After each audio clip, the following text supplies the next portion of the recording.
सभी को जय सिया राम। रामचरितमानस अयोध्या कांड और दोहा संख्या 19 आगे बढ़ेंगे। और जो 3-4 चौपाइयां कल रह गई थी उनको पढ़ के हम लोग मंगल चर्चा में कुछ और चीजें जानने समझने का प्रयास करेंगे। तो चौपाई है 19वें दोहे के बाद कैकय सुता सुनत कटुबानी कहीं न सकई कछु सहमि सुखानी। तन पसेउ कदली जिमि कापी कुबरी दसन जीभ तब चापी। मंथरा ने तब अपने दांतों के बीच में अपनी जीभ को दबा लिया। ये यहाँ पर तो कथा प्रसंग के हिसाब से तुलसीदास जी इसको लिखते हुए दिखाई दे रहे हैं, पर अध्यात्म रामायण में कुबरी दसन जीभ तब चापी इसका कुछ और ही भाव लिखा हुआ है। वो अभी हम लोग जब उसके द्वारा उसको पढ़ेंगे तो वहां पर उसको समझ लेंगे। कहीं कहीं कोटिक कपट कहानी धीरज धरहु प्रबोधि सिरानी। फिर उसने अनेक प्रकार की कहानियां बना बना के रानी को फिर से समझाया बुझाया और उसके हृदय में धीरज धारण करवाया। फिरा कर्म प्रिय लागी कुचाली। कैकेयी का कर्म ऐसा फिरा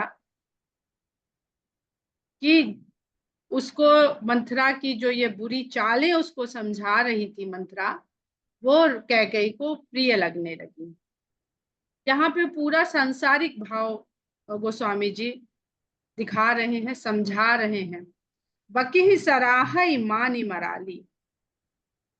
और बगुली को, बक बक माने बगुला, बक और बकी ही, बगुली को वो हंसिनी मान करके उसकी सराहना करने लगी। जो पहले डांटी थी डपटी थी, जीभ खिंचवा लूंगी ऐसी बात कही थी, घर फोड़नी तक कह दिया था, उसकी सराहना करने लगी। इसी बात का तात्पर्य अध्यात्म रामायण में समझाया गया है। सुन मंथरा बात फुरी तोरी दहिनी आंख नित फरकई मोरी। और उसके प्रभाव में आ गई कैकेयी और कहने लगी मंथरा से कि हाँ, लगता है तू जो सब बातें कह रही है ये सच ही है। तभी मेरी दाहिनी आंख रोज फड़क रही थी। दाहिनी स्त्रियों की दाहिनी आंख का फड़कना अशुभ का सूचक होता है। दिन प्रति देखूं रात को सपने। मैं हर रोज रात में बड़े बुरे बुरे स्वप्न देख रही हूँ इन दिनों। कहूं न तो ही कहूं न तो ही मोह बस अपने। लेकिन उनका जिक्र तुझसे नहीं कर पाई, ये लगता है कि मोह के कारण। हम उनके बारे में तुमसे अगर बात करते तो पहले से ही हम लोग सजग हो सकते थे, लेकिन हम जिस प्रकार के मोह में पड़े रहे कि राजा दशरथ राम ये सब हमारे अपने हैं, इस मोह के कारण हम तुमको पहचान नहीं पाए कि मेरा हितैषी वास्तव में है कौन। काह करूं सखी सूद सूद सुभाऊ ताही निबाम न जानो का। मैं क्या करूं, मेरा तो सीधा स्वभाव है, मुझे समझ में नहीं आता है कि कौन मेरे दाहिने है और कौन मेरे बाएं है, अर्थात कौन मेरे अनुकूल है और कौन मेरे प्रतिकूल है। हम तो सीधे सीधे जो सामने जो जिस तरह से बोला उसी बात को हमने समझा, उसी तरह उसको अपने मन में स्वीकार किया। अब जहां से मंथरा ने वार किया था उसको अपने कंट्रोल में करने का, वो ठीक जगह पर जाकर के लगा।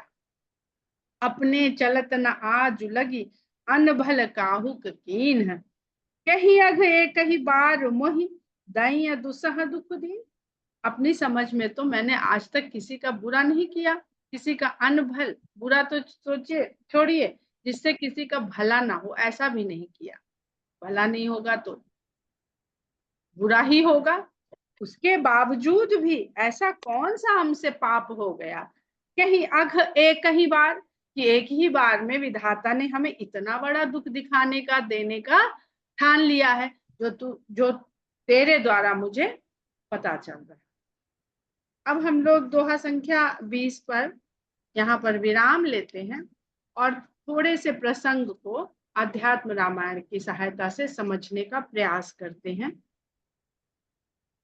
कहते हैं कि कल हमने जिक्र किया था कि नारद जी भी भगवान राम से मिलने आए रात्रि में। क्या वार्तालाप हुआ नारद जी और भगवान राम के बीच में, उसका यहाँ पर अर्थ दिया हुआ है, व्याख्या दी हुई है भाव सहित। तो श्लोक लिखा हुआ है और उसके बाद अर्थ है कि जो भगवान के चरणार विंद का भक्त होता है, यानी चरण कमलों का भक्त होता है, उसको धीरे धीरे ये विज्ञान समझ में आ जाता है। कौन सा विज्ञान? तत्व ज्ञान, जीवन के सत्य का ज्ञान। अतः जो भगवान की भक्ति से युक्त है मुक्ति भाजन होते, जो भगवान की भक्ति से जुड़े हुए होते हैं वही मुक्ति को प्राप्त करने वाले सुपात्र होते हैं। मुक्ति होने का अर्थ ऐसा नहीं है कि वो अभी नहीं है, कहीं से आती है। रस्सी का अर्थ ऐसा नहीं है कि पहले सांप था, आपने जान लिया तब वो रस्सी हो गया। रस्सी पहले भी रस्सी थी, अभी भी रस्सी है। आपका जो दृष्टिकोण था, जो समझ थी, उसी रस्सी को पहले सांप समझ रही थी, और जब आपको बोध हो गया तो आपको लगा कि ये रस्सी है, सांप नहीं। जैसे मनुष्य पहले कहता था कि पृथ्वी सूर्य के चक्कर लगाती है, अब कहता है सूर्य पृथ्वी के चक्कर लगाता है। पहले ऐसा कहता था, सूर्य आता है तो दिन हो जाता है, सूर्य चला जाता है तो रात हो जाती है, तो सूर्य घूमता है पृथ्वी के चारों ओर। पर अब हम कहते हैं कि सूर्य अपने स्थान पर स्थिर रहता है पृथ्वी के सापेक्ष, पृथ्वी उसके चक्कर लगाती है। तो ऐसा तो नहीं है, हम जब कहते थे कि सूर्य पृथ्वी के चक्कर लगाता है, तब सूर्य लगाता था, तब भी पृथ्वी ही लगाती थी। हमको ये नहीं समझ में आता था, और हो सकता है 10 साल बाद, 50 साल बाद, 100 साल बाद हमको कुछ और ज्ञान हो जाए, हम वो बात कहने लगे। रोज ही यूनिवर्स के बारे में देखे तो रोज ही वैज्ञानिकों के सिद्धांत बदल रहे हैं। तो ऐसा तो नहीं है कि जब हमने जाना तब वो वैसा होने लगा, वो वैसा ही हो रहा है, हम नहीं जान पा रहे। ज्ञान से जो चीज मिलती है बहुत सुंदर है, इसको ध्यान से सुनिएगा आप लोग सब, हम सब इसमें सम्मिलित हैं। ज्ञान से जो चीज मिलती है वो पहले से मिली हुई होती है। इसलिए नारद जी ने कहा कि जो आपके भक्त हैं और जो उनके भक्त हैं उनका मैं किंकर हूं। किंकर उसको कहते हैं जो छोटे से छोटा काम भी करने को तत्पर रहता है। यहाँ पर सेवक भाव को, अब हम लोग सेवक की बात समझने का प्रयास कर रहे थे, तो सेवक भाव को बताने के लिए अध्यात्म रामायण में इस तरह नारद जी का प्रसंग लेके बताया जा रहा है। मैं क्या सेवा करूं, ये किंकर का अर्थ नहीं है किम कर, बल्कि इसका अर्थ है कि छोटी से छोटी भी सेवा करने को तत्पर रहना, उसको किंकर कहते हैं भक्ति के मार्ग में। वहां पे कहते हैं कि एक भक्त के द्वारा उसका उदाहरण भी देते हैं। नारद जी ने कहा कि जो आपके भक्तों के भक्त हैं और जो उनके भक्त हैं, मैं उनका किंकर हूं। पर जो भगवान के भक्त हैं संसार में, उनके लिए यहाँ पर जो लिखा है उदाहरण, श्लोक दे करके उसका अर्थ लिखा गया है कि एक का वैष्णव, उसके भक्त के भक्त के भक्त के भक्त का भक्त, ऐसे भक्त 28 बार लगाने हैं। उस भक्त के कपड़ा धोने को जो धोबी ले जाता है और उस धोबी का जो गधा है, उस गधे के मूत्र का मैं कीड़ा बन जाऊं, भगवान मेरे ऊपर ऐसी कृपा करें। ऐसे भक्त को किंकर।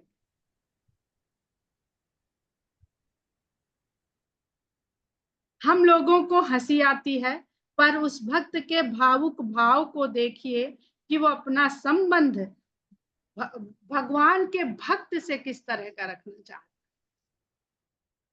यहाँ नारद जी ने केवल 3 पीढ़ी की बात करी, वो 3 पीढ़ी भी इसमें बताई जा रही हैं।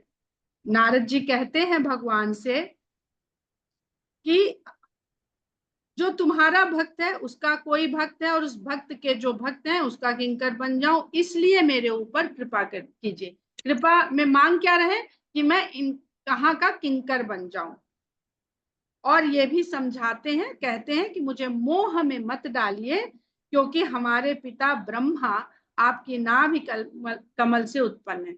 यहाँ पर पिता का जो स्थान है, इसमें हर जीव अपने आप को रख सकता है। हमने एक बार क्षीर सागर में सोए हुए विष्णु भगवान और ब्रह्मा जी के संबंध को परम पिता और जगत पिता के रूप में समझाया था एक बार, कभी उसको बात करेंगे उस पर। तो कहते हैं वो तुम्हारे नाभि कमल से उत्पन्न हुए, इसलिए मैं तुम्हारा पौत्र हूँ। रिश्ता बना लेते हैं भगवान से, यह संबंध भी बन गया।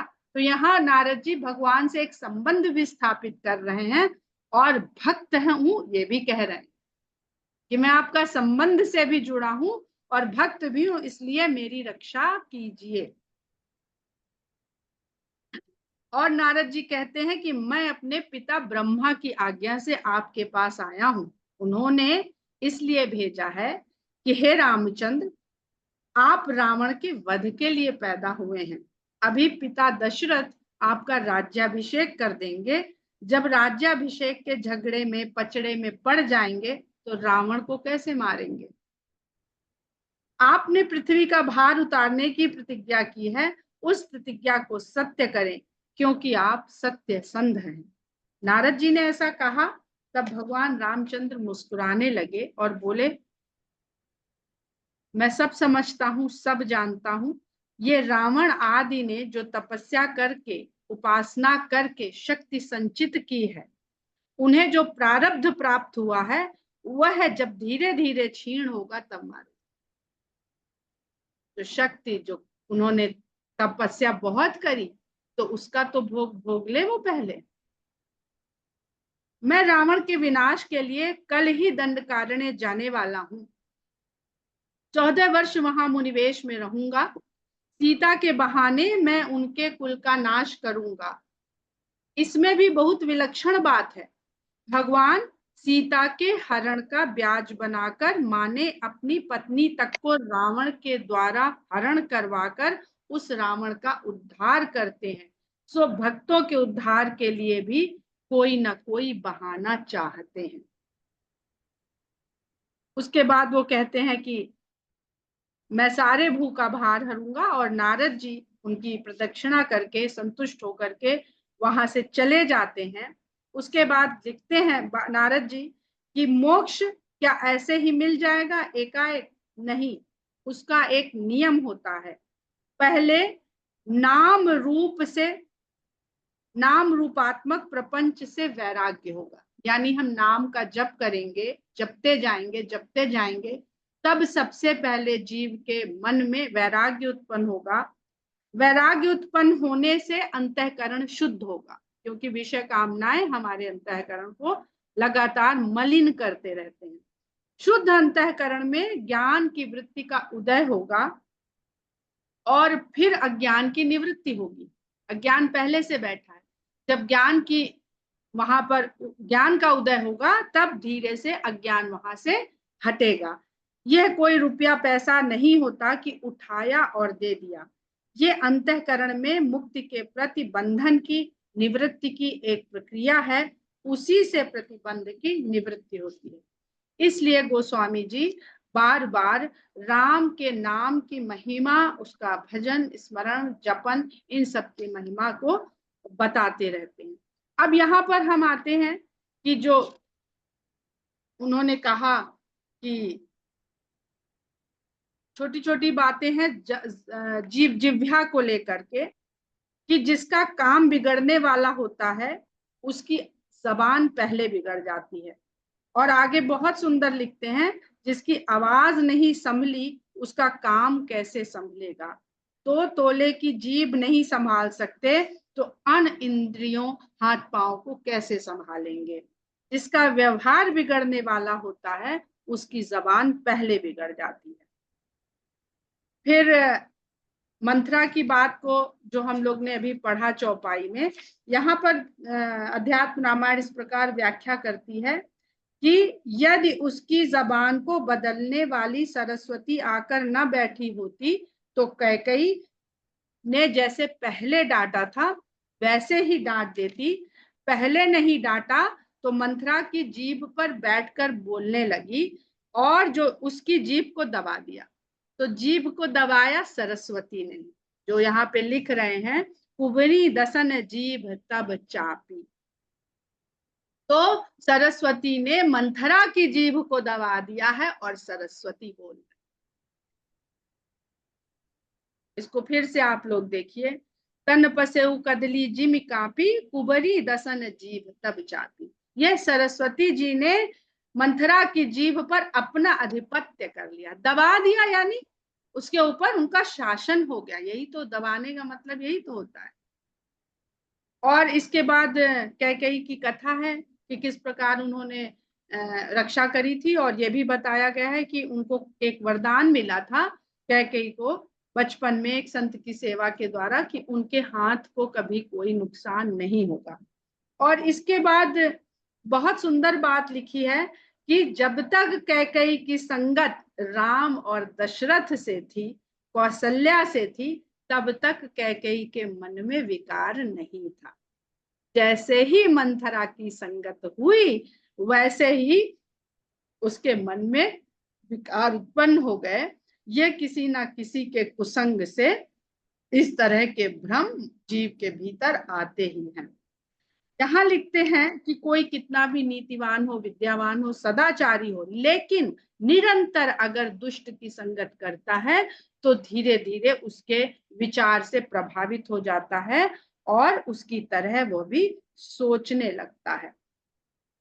यहाँ पर एक और बड़ी सुंदर कथा का उल्लेख है कि रामचंद्र जी को बचपन से कैकेयी के पास सोना, कैकेयी के हाथ से खाना, कैकेयी की गोद में खेलना ही ज्यादा प्रिय था। इसका भी अगर हम लोग एक बहुत पहले कथा भी पढ़ी है, कैकेयी और कौशल्या, यशोदा और देवकी का ही फिर से शरीर अवतरण है और वही सब कुछ कथा है, लंबी कथा है, हम अभी वहां नहीं जाएंगे। तो बचपन में राम कैकेयी के साथ इसी प्रकार खेल रहे थे और उनकी आंख मूंद लेते हैं पीछे से आकर के। तो कैकेयी कहती है मैंने पहचान लिया है, तुम राम हो, अब सामने आ जाओ। तो राम कहते हैं कि नहीं, आपको मुझे एक वचन देना होगा तब मैं सामने आऊं।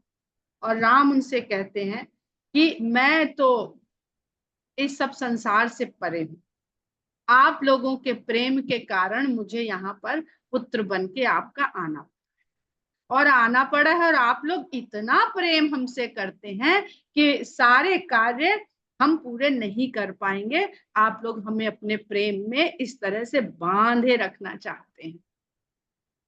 तो आपको मुझे रावण का वध भी करना है और अन्य लोगों के साथ भी मेरे जो प्रेम के बंधन है उसको भी जाकर के पूरा करना है और लोगों से मिलना है और लोगों को दर्शन करना है और लोगों को तारना है। बहुत लोगों की इच्छाएं हैं कि वो मेरे संपर्क में आए, मेरे सगुण रूप का आनंद उठाए। तो इसके लिए वो उनसे वचन लेते हैं कि आपको इस तरह से मेरे 14 वर्ष के वनवास का वादा लेना पड़ेगा पिता से और मुझे वनवास भेजने में आपका सहयोग मुझे चाहिए। यहाँ पर कैकेयी का वही भाव है, वो कहती हैं तुम्हारे कार्य को सिद्ध करने के लिए अगर मुझे बदनामी भी लेनी पड़ती है तो मुझे मंजूर है।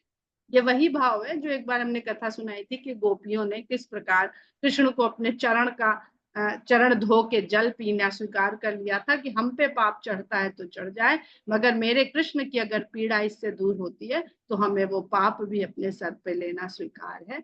यहाँ पर अध्यात्म रामायण बड़े ही सुंदर ढंग से अब सांसारिक रूप में मंथरा और कैकेयी की तुलना करके बताता है, समझाता है।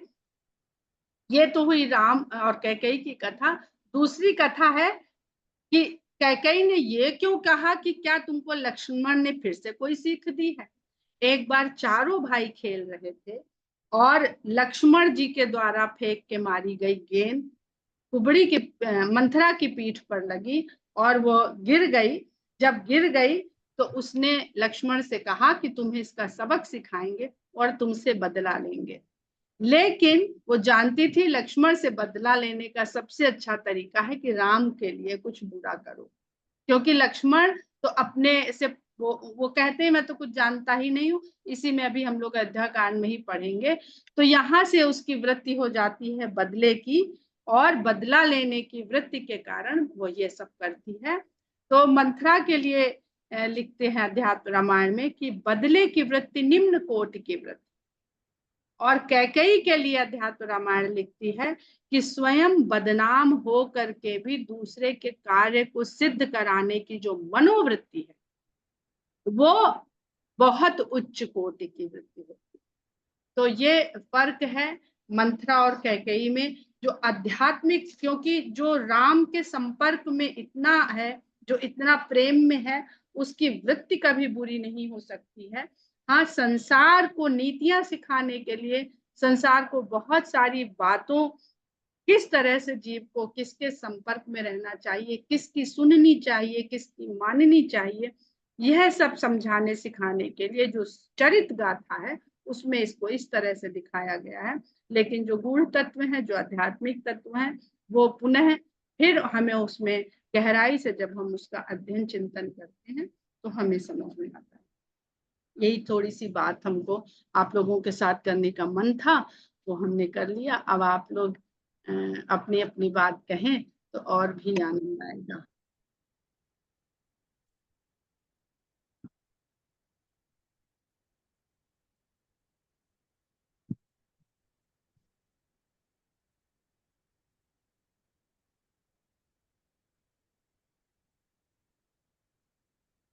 कोई कुछ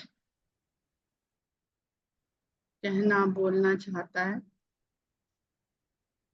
मंगल है तो आप लोग तैयार रहा करिए।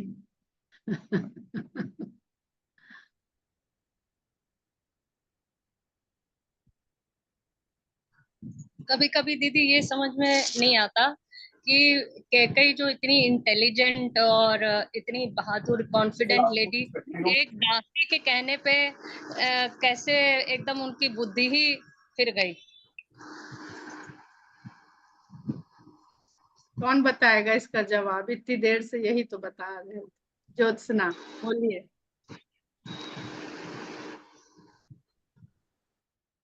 वहां पे तो सरस्वती जी बोल रही थी ना, वो तो बोल ही नहीं रहे थे। इसी वजह से जो है सरस्वती जो बोलेंगी वो तो सत्य होना ही है। और वही वो जो सरस्वती बोलती है वही तो दिमाग तक पहुंचता है। जब उनकी कृपा होती है तो तभी तो दिमाग फिरता और वो होता है। हम वो दिमाग सरस्वती तो मंथरा के वहां पर बैठी, मंथरा को दिमाग खराब की, उनकी वाणी खराब करी, लेकिन उनकी वाणी से प्रभाव जो है सरस्वती जी कैकेयी के पास तो नहीं, उनकी बुद्धि में तो नहीं बैठी थी। नहीं, बुद्धि में नहीं बैठी थी। बैलेंस कर सकती थी कि कौन बोल रहा है, कौन नहीं बोल रहा है, कौन क्या कर। उसी के तो लिए बताया कैकेयी तो बोल चुकी ना, कि कैकेयी कह चुकी थी ना कि मैं तुम्हारे लिए अगर अपयश भी लेना होगा तो लूंगी। तो वो इस चीज को समझ रही है कि ये उसकी ही सारी चक्रव्यूह रचा जा रहा है। इस वजह से वो जो है वो उस बात के लिए तैयार हो जाती है। वरना जो एक बार में जीप खिंचवा सकता था वो तुरंत भी खिंचवा सकता था। लेकिन जो अभी दीदी ने पढ़ा तब समझ में आता है कि कैकेयी ने अपने ऊपर कलंक लेके ये किया कि चलो मतलब आगे माने समाज के भला होना है। जहां तक हमें समझ में आता है कि जो भी हुआ है, चाहे रामायण की कथा हो चाहे महाभारत की हो, जब स्त्री आगे आई है, जब उसके ऊपर बीती है, तभी उसने कलंक लिया है, उसने अपने ऊपर अपयश लिया है, तभी आगे जाकर के कुछ दुनिया में कुछ नया कुछ खास निकल के आया। चाहे वो द्रौपदी चीरहरण हो, चाहे मंदोदरी की आंख वो मंदोदरी कह रहे उसका आंख बांधना हो, चाहे कैकेयी हो, कुछ भी हो, ये स्त्रियों से ही ये सारा वजूद है हमारा। ऐसा मुझे लगता है, बाकी जो है दीदी बताएंगी। क्योंकि कल एक बात हमने और सोची थी, कल एक बात हमने और सोची थी कि दीदी का तो ये पुरोहित में कहीं से आएगा ही नहीं, ना तो वो किसी से कुछ ले रही है, ना कोई अपना डंका पीट रही है। तो ये एक्चुअल चीज है। ये एक्चुअल दान है जो हम लोगों को मिल रहा है। पर यहाँ ये भी देखिए कि अध्यात्म रामायण ने बता दिया कि सबके अंदर वो ज्ञान और वो मुक्ति है, इसीलिए आप लोग यहाँ जुड़े। तो इसमें सब अपना, वो कहते हैं विन विन पोजीशन है।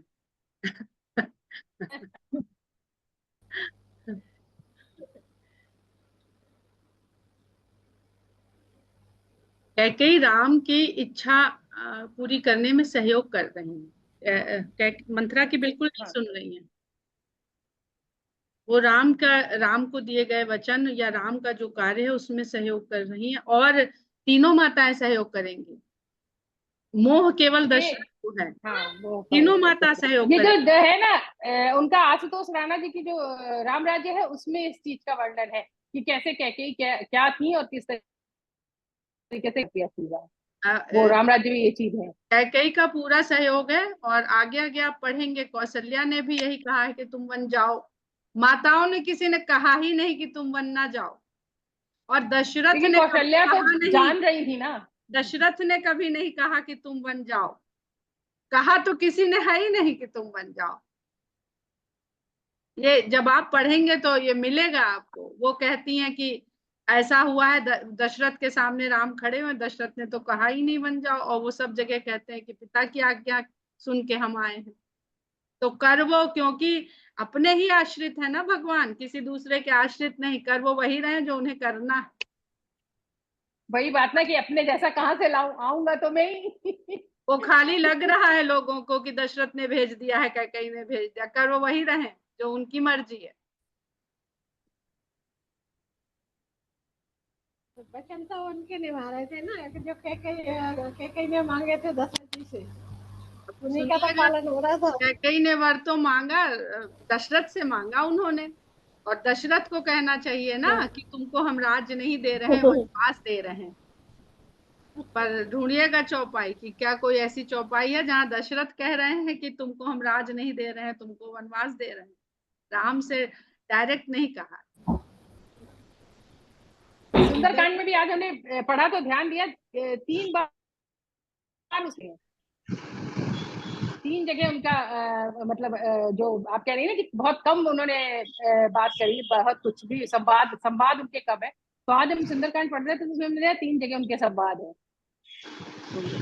विनीता जी, विनीता जी, जी विनीता जी, हम ये कह रहे हैं कि जितना कैकेयी का लांछन प्रचारित हुआ, उतना राम जी से और भगवान राम से और कैकेयी माता से बातचीत हुई, ये तो लोग जीवन में कहीं कहा नहीं जाता, ना उतना प्रचारित हुआ। हाँ, अध्यात्म रामायण में लिखा है। अभी वो आप लोगों को पढ़ के नहीं सुनाया, इसलिए वो बात बताना भूल गए। अच्छा प्रश्न किया आपने कि उन्होंने ये कहा भी कि अगर ये पता चल जाएगा ये मेरी इच्छा से हो रहा है, तो फिर तो ये हो जाएगा नारायण कर रहे हैं, मनुष्य नहीं कर रहा है। तो रावण को जो वरदान है वो झूठा हो जाएगा। ब्रह्मा जी की बात रखनी है उन्हें, शंकर और ब्रह्मा ने उनको जो वरदान दे रखा है, तो इसलिए वो चाहते हैं कि ये गुप्त रहे।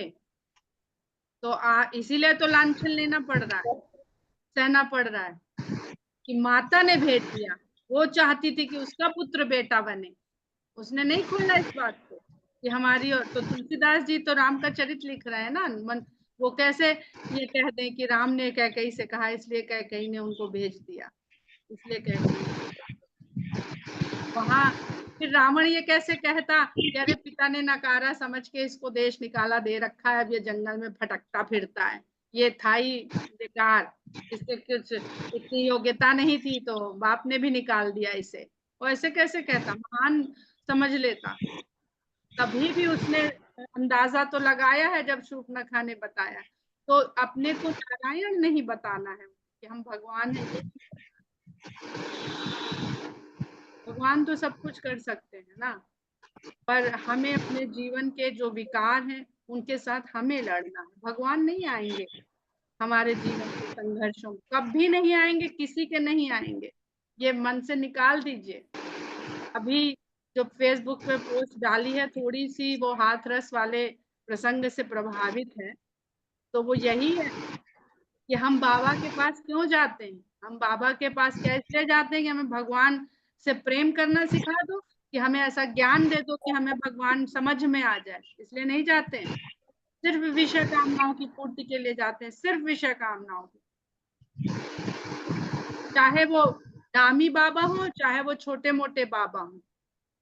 और इसीलिए स्त्रियां अधिक जाती हैं क्योंकि स्त्रियों में कामुकता अधिक है, माया मोह अधिक है, ममता अधिक, ममता यानी ममत्व का भाव, मेरा तेरा का भाव बहुत है स्त्री में। मम होने का भाव ही ममता है, उसी के कारण वो शिशु को गर्भ में धारण करती है, कष्ट सह के प्रसव करती है और फिर पालती पोसती है। ममत्व के कारण, वो ममत्व पर उसका हर विषय कामना से जुड़ जाता है। आप अगर खीर में नमक डाल देंगे तो ऐसा तो नहीं होगा कि आप कहेंगे उसके चम्मच में नमक जाए, इनके चम्मच में नमक न जाए। वो हर चम्मच में नमक जाएगा, जितने लोग खाएंगे सबकी चम्मच से नमक पहुंचेगा, तो खीर बदस्वाद तो होएगी। उसी तरह विषय कामना अगर ममत्व का भाव स्त्री में डाला गया, सृष्टि को चलाने के लिए, धारण करने के लिए, पालन करने के लिए, उसको पोषण देने के लिए, तो वो फिर सब जगह रहेगा। वो उसके साड़ी कपड़ों में भी रहेगा, उसके घर मकान बंगले में भी रहेगा, वो उसके पति प्रेमी भाई बेटा इसमें भी रहेगा, जमीन जायदाद में भी रहेगा, क्योंकि वो तो गुण डाल दिया ना उसके अंदर। तो वैराग्य हो जाएगा तो सबसे वैराग्य हो जाएगा। और सही बात है, प्रेम तो कहीं सीखने जाने की जरूरत ही नहीं होती। प्रेम कहाँ तो सीखने एक जाने ऐसा की भाव है जो जरूरत है प्रेम को? प्रेम तो स्वतः जनित चीज है जो कौन अपने सी अंदर ही गैया होता अपने है। बछड़ा बछिया को दूध कैसे पिलाना है या बछड़ा बछिया को कैसे पीना कोई सिखाने आता है? इतना स्वाभाविक है, इतना स्वाभाविक है, क्योंकि उसी से संसार रचा बसा है, वो हमारे भीतर है, हमें उसी का सब है, हम लोग देखते हैं।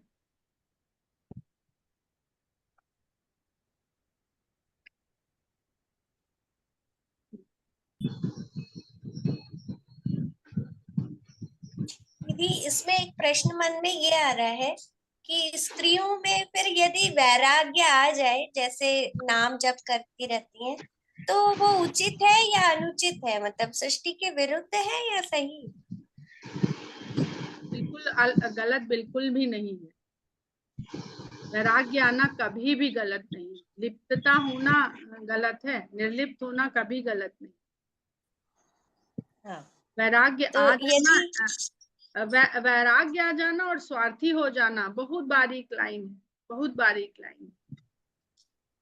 क्या हम वैराग्य के कारण ऐसे हो रहे हैं कि हम इतने स्वार्थी हो गए कि हमें किसी से मतलब नहीं है? डेटा समझ खत्म, रही घर में वाईफाई है, क्यों नहीं, जैसे स्त्रियों को यदि समाज में जो ये ममत्व के कारण इतनी ज्यादा विषय वासना हो रही है, तो यदि स्त्रियों में वैराग्य आ जाए और संपदा और सारी चीजों के प्रति वो स्त्री के अंदर ममत्व का, संतुलित हो जाए, स्त्री में ममत्व का तत्व है तो पुरुष में काम का तत्व, पुरुष को भी गर्त में ले जाता है। ऐसा नहीं है कि एक ही के पास है खाली दोष। और इसीलिए काम पुरुष का, कोई स्त्री उसका कुछ बिगाड़ नहीं सकती है अगर पुरुष के भीतर काम तत्व नहीं है। उसके भीतर काम तत्व है तब कामिनी उसको डिगा पाती है, डिगा सकती है। राम और लक्ष्मण को तो नहीं डिगा पाई शूर्पणखा। तो ऐसा इसमें स्त्री भाव से बिल्कुल ना जाए। जो जीव है, देखिए पुरुष भी स्त्री है। सबसे पहले ये समझ लीजिए, आप तो भोपाल से हैं, जो भोपाल में हमारा वक्तव्य हुआ था उसमें हमने यही पहली लाइन ही यही थी कि पुरुष भी स्त्री हैं, क्योंकि जो प्रकृति से जन्मे है, प्रकृति में जन्मे है, प्रकृति के ही अंश तत्व हैं आपके भीतर, तो पुरुष नहीं है कोई, सब स्त्री तत्व हैं।